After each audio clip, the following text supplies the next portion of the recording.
And on the first week of service, we're going to do a rolling rollout, if you will, in each community that we are providing service in. We are suggesting that the community officials help us celebrate the inauguration of the service. I'm not sure how that would work for the Wakefield Brookfield. We've had a great deal of interest from Wakefield. I would be happy to include some sort of activity here at Town Hall. I would really love to be picking up people in Brookfield. And to the extent that you folks have some ideas on how that might work out, please give me a call. And this is house to house, I assume. The service will be, yes, we will pick people up at their homes. The caveat to that is that we will not be pulling into their driveways. It's in the rural nature of the environment that we'd be operating in. We just don't feel that it's going to be safe for either the bus, the passengers, or other traffic for us to be worrying about backing out of private driveways. But it will be street side. The folks will need to be able to get to the bus at the street, however, I will add that this vehicle is lift equipped, and so anyone who cannot use the the stairs will be able to use the lift in the vehicle, and there will be there are 2 spaces in the vehicle that will be reserved for folks with mobility devices, be it scooters or wheelchairs. Now, how big is this bus? It is a 12-passenger vehicle, but 2 sets of seats fold up, so it becomes 8 ambulatory seats for ambulatory riders and 2 wheelchair tie-downs. For every wheelchair that we do not take, that frees up 2 additional seats. If there's no wheelchair or mobility device on the vehicle, then we can take up to 12 passengers. And that includes electric wheelchairs? Yes. Yes. The wheelchairs need to be able to fit onto the platform, which I believe is 48 by, I think it's 32. Does the state or the town keep track of the handicap stickers people get them for their car? Is there a way that use that as a mailing? I mean, I don't know who keeps that information. That's a great idea. I don't know the answer to that. Okay, well, But just an idea is to mail to the people who have those stickers. Or license plates? Plates, yeah. You can check with the Department of Motor Vehicle. Or Virginia. Or Virginia. You probably have better luck with the Department of Motor Vehicle. Okay. She's very confident. No, it's confidentiality issues. Okay. So I would actually start with the state DMV and then work your way from there. Thank you. Thank you. Any questions? Yes. Is this the same system they're using up at the county with the blue buses? Is it the same type of system? Is it they're doing the same thing? They're charging $5? They're doing a similar project. The Blue Loon project is an effort by the Carroll County the new Carroll County Transit. They will actually, as part of their project, have flexible routes developed where you can deviate off of a prescribed route to pick people up. But that is, they haven't gotten their vehicles yet, unfortunately. But they have been operating since December what is called a general demand response service, where just anybody can call up and ask for a ride. They are also in that period right now where they're making adjustments to the type of service that they deliver. In the carving up of the state into different regions for regional transportation coordination, Wakefield and Brookfield, even though they are in Carroll County, were identified more with the southeast New Hampshire region, and so that's why, even though we're in Carroll County,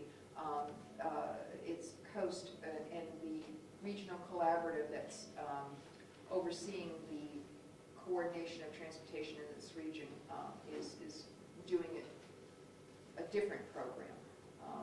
It's the same in that it's demand responsive, but ours is on a much more restricted scale at this point. We wanted the opportunity to bring services to communities where there have been none. And these 5 communities were at the top of the list of communities in which there were no services whatsoever and had a high percentage of elderly and disabled residents. And so this is our first focus. If it is successful here, we hope to replicate this model elsewhere in our region. And hopefully, as I think I alluded to earlier, with the potential of expanding that service. We also, in this collaborative effort, are trying to find ways to augment services such as the Good Shepherds, where we could help build a more personalized volunteer driver network through private other organizations like the Good Shepherds. And there's a pretty robust volunteer driver network down in the Exeter Hampton area. So there are lots of things that we are working on in trying to improve transportation in the various communities and provide additional access for folks who have no other resources available. Another suggestion for you to get the word out would possibly be to contact Meals on Wheels at Huggins Hospital, to send flyers to Huggins, there at Huggins Hospital, so that, because they see people that are homebound typically.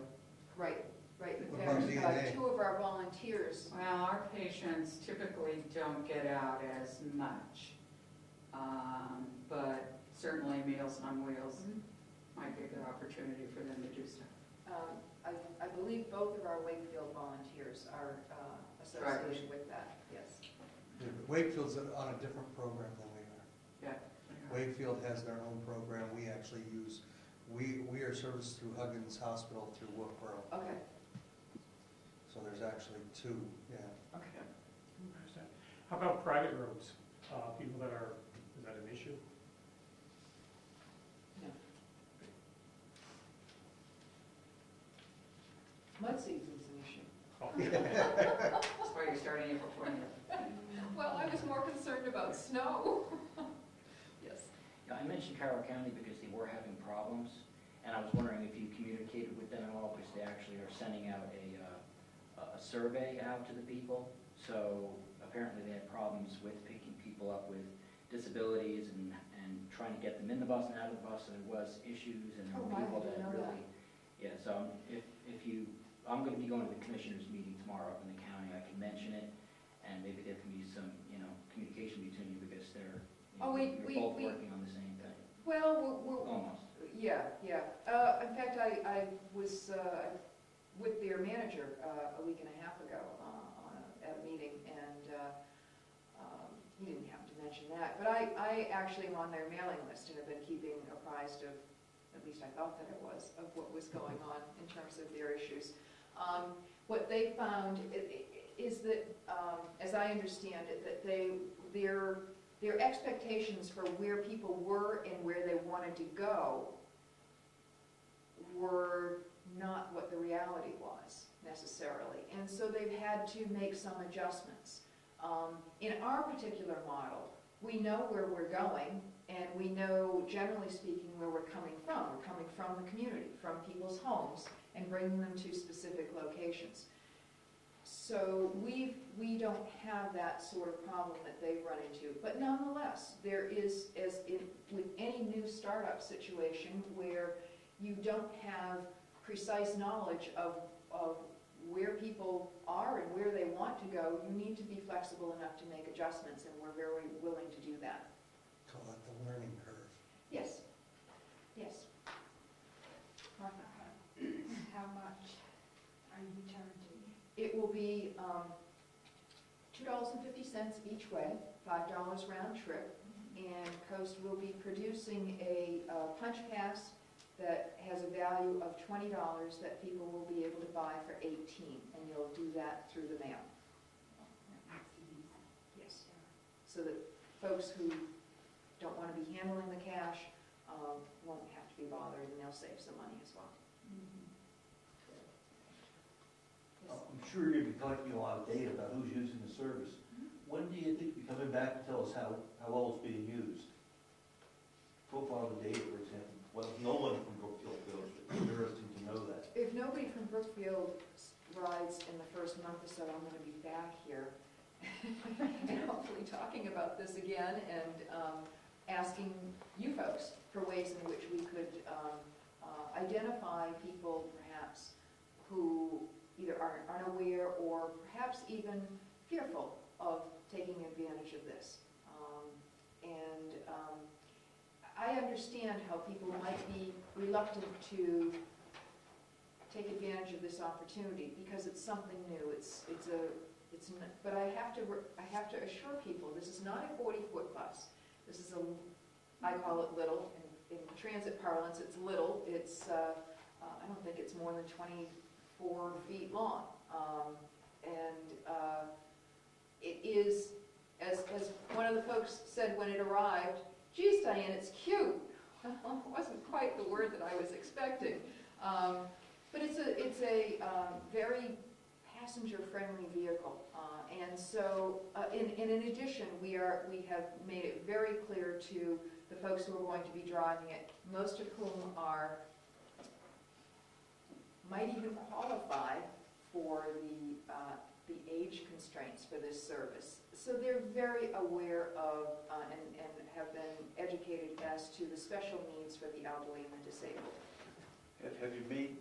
Have you considered maybe allowing, and I don't know what the right word is, chaperone or a friend to come with the person the first few times to get comfortable with the trip and going downtown? And Well, the general public is permitted to ride, and so to the extent that there are spaces available, their friends could come along. If someone is disabled, they may ride with a personal care attendant that they identify, and in fact that person will ride at no cost.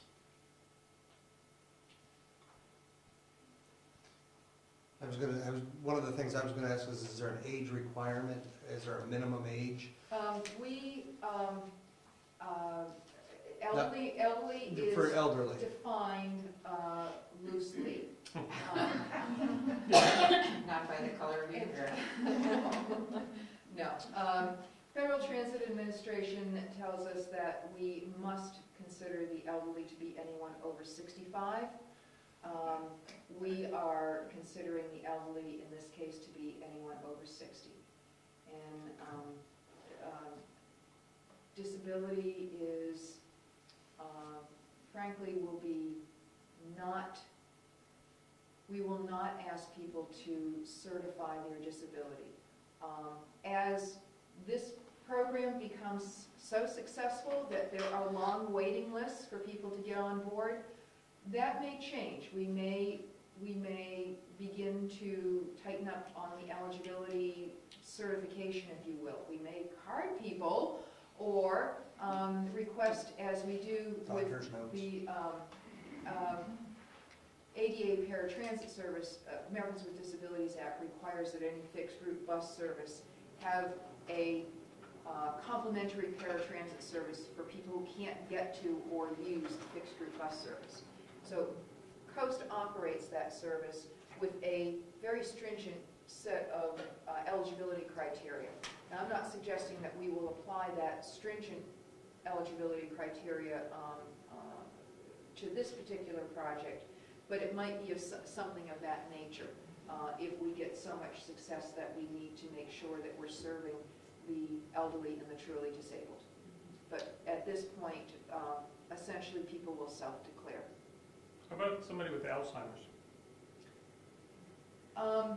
Interesting you should mention that. I spoke to a woman in Middleton today who was interested in this service for her mother-in-law who lives with her. And they only have one car and it's away during the day. And she told me that her mother-in-law had Alzheimer's. And she was careful to say, I will be going with my mother-in-law.